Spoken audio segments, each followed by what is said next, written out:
السلام علیکم دوستو، سالانہ امتحانات کی تیاری کے سلسلے کو آگے بڑھاتے ہوئے سبق چوتھا حب وطن، جو کہ مولانا الطاف حسین حالی کی لکھی ہوئی ایک نظم ہے، اس کے بارے میں آج اس کے ممکنہ 5 معروضی سوالات کے جوابات آج سمجھنے اور سمجھانے کی کوشش کریں گے۔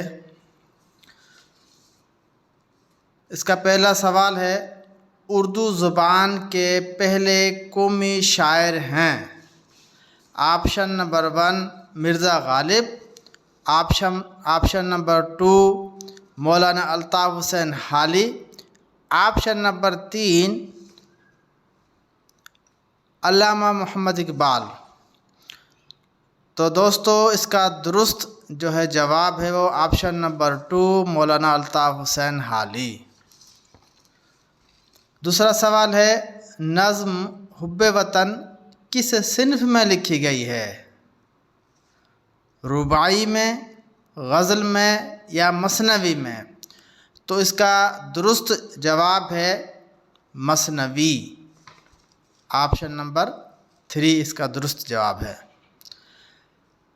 سوال نمبر تیسرا ہے، مختلف الفاظ جو ہم وزن اور ہم آواز ہوں کیا کہلاتے ہیں؟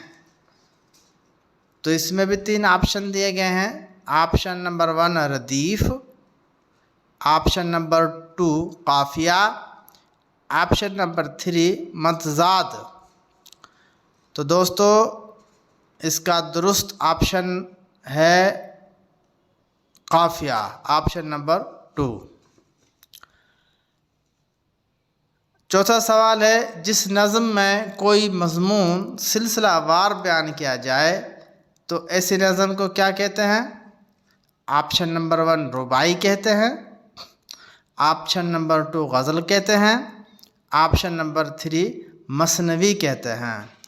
تو اس کا درست جواب ہے آپشن نمبر 3 مثنوی کہتے ہیں۔ 5واں اس کا سوال ہے، شاعری میں قافیہ کے بعد ایک جیسے آنے والے الفاظ کو کیا کہتے ہیں؟ آپشن نمبر 1 ردیف، آپشن نمبر 2 قافیہ، آپشن نمبر 3 متضاد۔ تو اس کا درست جواب ہے آپشن نمبر 1 ردیف۔